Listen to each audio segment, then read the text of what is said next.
Hi, സുഖല്ലേ? 2 ദിവസമായിട്ട് Khader കരിപ്പൊടിയാണ് social മീഡിയയിലെ താരം. എവിടെ നോക്കിയാലും ഖാദർ കരിപ്പൊടിയെ വധശ്രമത്തിന് കേസെടുത്തു, വധശ്രമത്തിന് ശ്രമിച്ചു, മുൻകൂർ ജാമ്യമില്ല എന്നൊക്കെ പറഞ്ഞിട്ട് പല ആളുകളും പല ന്യൂസ് ചാനലുകളും വല്ലാണ്ട് ഈ ന്യൂസ് ഷെയർ ചെയ്യുന്നുണ്ട്. ഭയങ്കര ആകാംക്ഷ ഈ ന്യൂസ് ഷെയർ ചെയ്യാന്. അതിന് ഒരു കാരണമുണ്ട്. തക്കതായ ഒരു റീസൺ അല്ലാതെ ഒന്നും ഇവിടെ സംഭവിക്കൂല എന്ന് നിങ്ങൾക്കൊക്കെ അറിയാം. അപ്പോ അത്തരത്തിലുള്ള ഒരു കാര്യമാണ് ഇപ്പൊ സംഭവിച്ചുകൊണ്ടിരിക്കുന്നത്. ഈ ഖാദർ കരിപ്പൊടിനെ കൂടെ പണ്ട് ഖാദർ കരിപ്പൊടി ടോൾ പ്ലാസക്ക് വേണ്ടിയിട്ടും അതുപോലെ തന്നെ ആ മെഡിക്കൽ കോളേജിന് വേണ്ടി സംസാരിച്ചപ്പോൾ 10,000-ങ്ങളായിരുന്നു അവന്റെ പുറകില്. ആ ആളുകളൊക്കെ പുറങ്ങ തോന്നുന്നുണ്ട്. അന്ന് ഓൻ പടച്ചോനായിരുന്നു ഖാദർ കരിപ്പൊടി.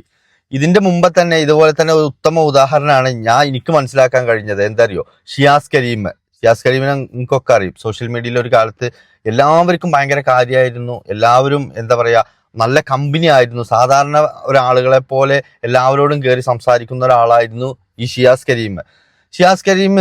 എന്തും തുറന്നു പറയുന്ന ഒരാളായിരുന്നു. അതുപോലെ ഒരു കാര്യം തുറന്നു പറഞ്ഞു. അന്ന് തുടങ്ങി ഈ ഷിയാസ് കരീമിന്റെ അധപ്പതനം.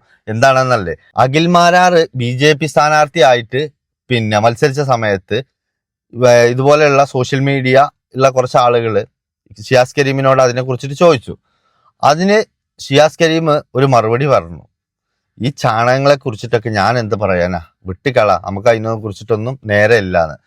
അന്ന് തുടങ്ങിയതാണ് ഷിയാസ് കരീമിന്റെ അധപ്പതനം.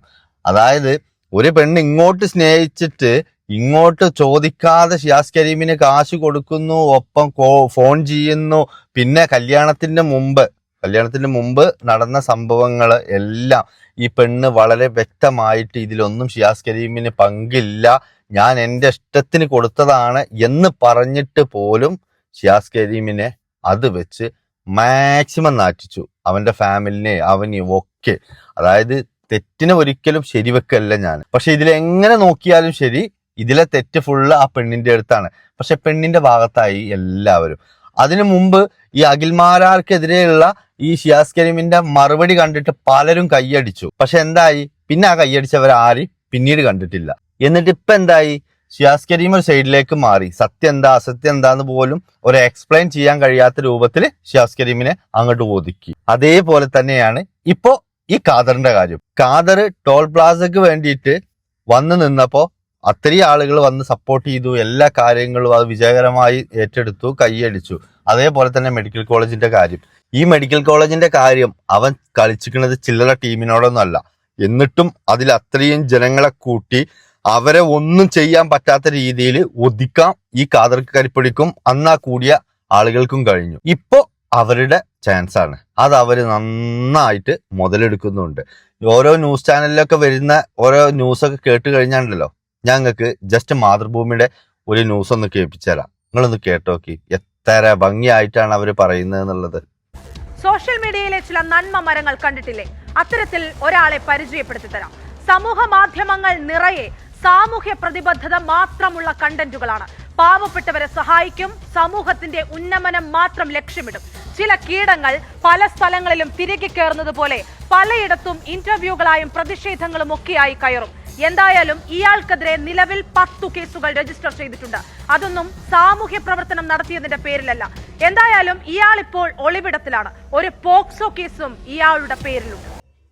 എങ്ങനെയുണ്ട് ആ വാർത്ത വായിക്കുന്ന അവളുടെ ഒരു ശുഷ്കാന്തി കണ്ടോ നിങ്ങളെ?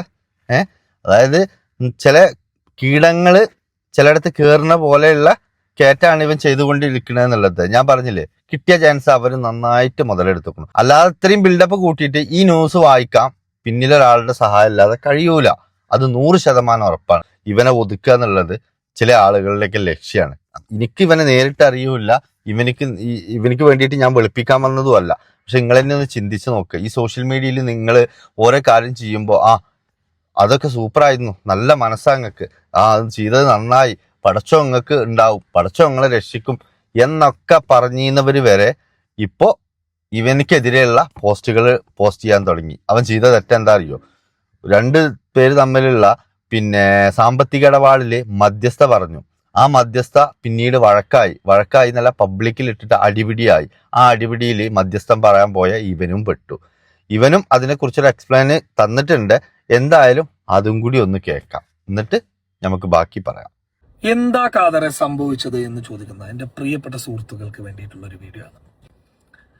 സത്യം പറഞ്ഞു കഴിഞ്ഞാൽ എന്നെ വെച്ച് വാർത്ത ചെയ്തുകൊണ്ടിരിക്കുന്ന കേരളത്തിലെ മാധ്യമങ്ങളോട് എനിക്ക് ചോദിക്കാനുള്ളത്, നിങ്ങൾ എനിക്കെതിരെ ഒരു FIR വന്നു, ആ FIRനെ അടിസ്ഥാനപ്പെടുത്തി നിങ്ങൾക്ക് വാർത്ത കൊടുത്തോ? ഒരു തെറ്റുമില്ല, നിങ്ങൾ കൊടുത്തോ. എനിക്ക് വാർത്തയെക്കുറിച്ചല്ല പറയുന്നത്. ഞാൻ രാജ്യം കടന്നു, ഞാൻ സംസ്ഥാനം കടന്നു എന്നൊക്കെ പറയുന്ന നിങ്ങളോട് എനിക്ക് പറയാനുള്ളത്, ഞങ്ങൾ കുറച്ച് ചെറുപ്പക്കാർ ചേർന്ന് കഴിഞ്ഞ ജനുവരി 27-ന് ജില്ല കണ്ട ഒരു രാഷ്ട്രീയ പാർട്ടിയുടെയും ബാനർ ഇല്ലാതെ 2,000-3,000 ആളുകളെ പങ്കെടുപ്പിച്ചുകൊണ്ട് 5 ദിവസം കൊണ്ട് ഒരു വലിയ വിപ്ലവം സൃഷ്ടിച്ചിരുന്നു കാസർഗോഡ് മെഡിക്കൽ കോളേജിന് വേണ്ടിയിട്ട്. ആ വാർത്ത എന്നെക്കുറിച്ച് ഇപ്പോൾ നെഗറ്റീവായി വാർത്ത കൊടുത്തുകൊണ്ടിരിക്കുന്നു. എത്ര മാധ്യമങ്ങൾ ചെയ്തു? ഹൈപ്പ് കൊടുത്ത് ചെയ്ത ഒരു വാർത്ത നിങ്ങൾ കാണിച്ച, നിങ്ങൾ പറയുന്നത് എന്തും കേൾക്കാൻ ചെയ്യാൻ ഞാൻ റെഡിയാണ്. ആ വാർത്ത കവർ ചെയ്യാൻ വന്നിട്ട്, അതായത് ഞങ്ങളുടെ പ്രതിഷേധ മാർച്ച് കവർ ചെയ്തിട്ട് അത് പൂഴ്ത്തി വെച്ചവരല്ലേ നിങ്ങൾ? അത് നിങ്ങൾ എന്നോട് എന്ത് ചെയ്യും എന്നുള്ളത് എനിക്ക് നന്നായിട്ട് അറിയാം. ഇനി പരാതി ഓൻ പറഞ്ഞത് എത്ര വലിയൊരു പോയിന്റ് ആണ്, ഒന്ന് ആലോചിച്ച് നോക്കിയേ. ഒരു ശവപ്പറമ്പിനെയൊക്കെ കഷ്ടമായിരുന്നു കോടികൾ മുടക്കിയിട്ട് ഒരു മെഡിക്കൽ കോളേജ് വന്നിട്ട് ആരും തിരിഞ്ഞു നോക്കാല്ലാണ്ട്. അത് ഇവൻ ഒരുത്തൻ ഇറങ്ങിയിട്ട് നാട്ടുകാരെയും കൂട്ടിയിട്ട് ഇത്രയും എന്താ പറയാ ചർച്ചാ വിഷയമാക്കിയിട്ടും ഒരു ചാനലും അത് ഇതുവരെ കണ്ടില്ല. ഒരു മാധ്യമങ്ങളും ഇവനെ സപ്പോർട്ട് ചെയ്ത് അന്ന് സംസാരിച്ചില്ല. ഒരു മാധ്യമങ്ങളും ഇതിന്റെ ന്യൂസ് കൊടുക്കുകയും ചെയ്തില്ല. അതിന്റെ കാരണം എന്താ അറിയോ? ഇതിന്റെയൊക്കെ ബാക്കിൽ അത്രയും ശക്തന്മാരാണ്. കാരണം ഇവന്റെ പിന്നാലെ ഇറങ്ങിയത് മുഴുവൻ ജനങ്ങളാ, പാർട്ടിയല്ല. പാർട്ടി ആണെന്നുണ്ടെങ്കിൽ അതിലെ ഏറ്റവും ഉയർന്ന നേതാവ് പറഞ്ഞ അണികൾ കേട്ടേ പറ്റുള്ളൂ. പക്ഷെ ഇതങ്ങനെയല്ല, ഇത് ജനങ്ങൾ നേരിട്ടിറങ്ങിയതാ. അതും ഈ ഖാദർ കരിപ്പൊടിനെ മുന്നിൽ വെച്ചുകൊണ്ട് തന്നെ അവർ കളിച്ചു. ആ കളിയിൽ ഏറെക്കുറെ അവർ വിജയവും കണ്ടു. പക്ഷേ അതിനെല്ലാം മറുവശം എന്ന് പറഞ്ഞിട്ട് ഒരു മറുപടി അവരിപ്പൊ കൊടുത്തുകൊണ്ടിരിക്കുന്നുണ്ട്. ഇതിന്ന് ഖാദറിന് ഒരു പുറ നല്ല പണിയാ. കാരണം ഇവരുടെയൊക്കെ പുറകിലുള്ളത് ചെറിയ ടീമൊന്നുമല്ല. എന്തായാലും ബാക്കി കേൾക്കാം. ഇനി പരാതിക്കാരന് സോഷ്യൽ മീഡിയയിൽ വന്നിട്ട് പറയുന്ന കാര്യം എന്ന് പറയുന്നത് സ്വർഗം, ഹക്ക്, സത്യസന്ധതയെ കുറിച്ചൊക്കെ പറയുന്നുണ്ട്. എനിക്ക് നിന്നോട് പറയാനുള്ള ഒരു കാര്യം എന്താണെന്ന് അറിയോ പരാതിക്കാര? എടാ, നീ ആ കമ്പനിയിൽ നിന്ന്, അതായത് എൻ്റെ കമ്പനിയിൽ നിന്ന്, ഞങ്ങൾ പാർട്ട്ണർഷിപ്പിലുള്ള, ഞാനടക്കം ഇൻവെസ്റ്റ് ചെയ്തിട്ടുള്ള എൻ്റെ കമ്പനിയിൽ നിന്ന് സാധനങ്ങൾ വാങ്ങിച്ചു പോയി 1 വർഷം കഴിഞ്ഞിരിക്കാം. അവനോട് അത് ചോദിച്ചതിന്റെ സ്ക്രീൻഷോട്ടാണ് ഇതൊക്കെ. No replies. എന്നിട്ട് അവസാനം ഇത് ചോദിച്ച എന്റെ കർണാടകക്കാരനായിട്ടുള്ള ഗാളിമുഖ സ്വദേശിയായിട്ടുള്ള എന്റെ പാർട്ട്ണറായ ഈ ഷഹാക്കിനെ അവന്റെ നാടിനെ വെച്ച്, അവന്റെ നാട്, നീ ഗാളിമുഖക്കാരനല്ലടാ, നീ എന്ത് ചെയ്യും എന്നാണ് ഇവൻ ചോദിച്ചത്. എന്താടാ, ഗാളിമുഖക്കാർക്കൊന്നും ചെയ്യാൻ പറ്റില്ലേ? ഒരു നാടിനെ നിസ്സാരവൽക്കരിക്കരുതടാ. നീ അവിടെ നിന്ന് കടം വാങ്ങിയിട്ടുണ്ടെങ്കിൽ അത് കൊടുക്കേണ്ട ഉത്തരവാദിത്വമുണ്ട്. ഇനി രണ്ടാമത്തെ കാര്യം, ഇവന് ഈ വിഷയമൊക്കെ ആയതിനു ശേഷം അയച്ചൊരു വോയിസ് ഉണ്ട്. നിങ്ങൾ ഇത് കേൾക്കണം. ദുബൈയിലൊക്കെ കച്ചവടം ചെയ്യുന്ന എന്റെ പ്രിയപ്പെട്ട സുഹൃത്തുക്കൾ ഇത് കേൾക്കണം. ഈ വിഷയം ആയതിനു ശേഷം ഇവൻ എന്റെ പാർട്ട്ണറിന് അയച്ചൊരു വോയിസാ, കേട്ടേക്ക്. പക്ഷെ നിന്റെ ഓഫീസിൽ നീ കയറാക്കിക്കോ.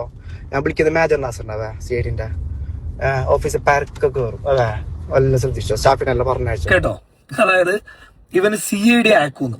കടൻ കിട്ടാത്തപ്പോ ചോദിച്ചപ്പോ നിന്റെ CID അയച്ചിട്ട് നിന്റെ സ്ഥാപനം പൂട്ടുന്നാ പറഞ്ഞത്. ദുബൈയിലുള്ള ആൾക്കാരൊക്കെ ഇവനെ ശ്രദ്ധിച്ചു വെച്ചോട്ടാ. ഇനി ഞങ്ങളുടെ നാട്ടിൽ ഞങ്ങൾ ചായ കുടിക്കുന്ന CCTV ഒക്കെ ഉള്ള എൻ്റെ ജന്മനാടായിട്ടുള്ള എൻ്റെ അണങ്കൂരിലേക്ക്, ആ CCTVന്റെ അണ്ടറിലേക്ക് പ്ലാൻ ചെയ്തിട്ട് ഇവനെ തല്ല ഞങ്ങൾ വിളിച്ചു എന്ന് പറയുമ്പോൾ അത് വിശ്വസിക്കുന്നവരാണോ നിങ്ങൾ? വേറൊന്നും ഞങ്ങൾക്ക് പറയാനില്ല. ബൈ. കേട്ടല്ലോ. അതായത് അവൻ പറഞ്ഞു വന്നത് എന്താ വെച്ചാ, വിളിച്ചു വരുത്തി എന്നുള്ളതും വന്നു എന്നുള്ളതൊക്കെ സത്യം തന്നെയാണ്. പിന്നെ അവിടെ ഉണ്ടായ ആ സംഘർഷം അതൊരിക്കലും പ്ലാനിലല്ലായിരുന്നു. അപ്പോൾ ഉണ്ടായ ആ ഒരു ഇഷ്യൂ ആണ് എന്നാണ് ഞാൻ വിചാരിക്കുന്നത്. അതിന്റെ വ്യക്തത എന്താണെന്നുള്ളത് അവന്റെ ഇൻസ്റ്റയിൽ തന്നെ പറഞ്ഞ ഒരു വീഡിയോ ആണ് ഞാൻ ഇപ്പൊ നിങ്ങൾക്ക് കേൾപ്പിച്ചത്. നമ്മളൊക്കെ ആവേശം കൊണ്ട് വലിയ നന്മവരം കളിക്കുന്ന സമയത്ത് ഇതൊക്കെ ഒരു സമയത്ത് തിരിച്ചു തരാം എന്ന് വിചാരിച്ചിരിക്കുന്ന കുറേ ആളുകളുണ്ട്. ആ ഒരു അടിയാണ് ഇപ്പൊ ഖാദറിന് കിട്ടിയിരിക്കുന്നത്. എനിക്കിതിൽ ഒറ്റ കാര്യം പറയാനുള്ളൂ. നമ്മൾ എത്ര വലിയ നന്മമരം കളിച്ചിട്ടോ അതല്ലെങ്കിൽ നമ്മൾ എത്ര വലിയ നല്ല കാര്യം ചെയ്തിട്ടോ അതൊക്കെ ജനങ്ങളും മറക്കും.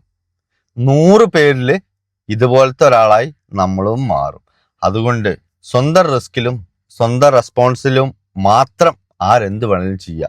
ഈ കണ്ട ജനങ്ങളെ, അല്ലെ ഈ കമന്റ് അടിക്കുന്ന ജനങ്ങളെ, അല്ലെങ്കിൽ ഇതിനെ പ്രോത്സാഹിപ്പിക്കുന്ന ജനങ്ങളെ നമ്പി ഒരിക്കലും ഒന്നും ചെയ്യരുത്. അതിന് ഉത്തമ ഉദാഹരണങ്ങൾ നമ്മുടെ മുമ്പിൽ 100ഓളം ഉണ്ടെങ്കിലും ഒരാളും കൂടി അടായി എന്ന് മാത്രമേ ഉള്ളൂ പറയാൻ. അപ്പോൾ ഓക്കെ, ഇതിൽ നിങ്ങളുടെ അഭിപ്രായം എന്താണെങ്കിലും നിങ്ങളും കമന്റ് ചെയ്യുക.